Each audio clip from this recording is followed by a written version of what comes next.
Hey guys, and welcome back to this channel. In this video I'll be showing you guys how you can create this transparent text effect in CapCut PC.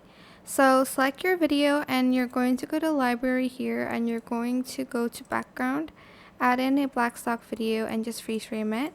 Adjust the duration till the end of your video. Then go to text, add in your default text and just going to type in watermark.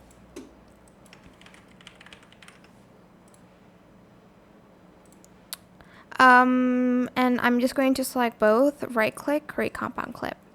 Go to video, go to blend mode, and you're going to select color dodge and you're going to adjust the opacity on it.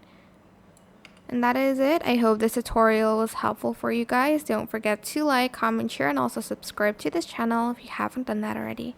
If you have any more questions about this video, just leave it in the comment section down below and I'll try my best to answer them all for you guys. If you found this video helpful, please hit the thanks button as well. That is it. Thank you so much for watching. Bye.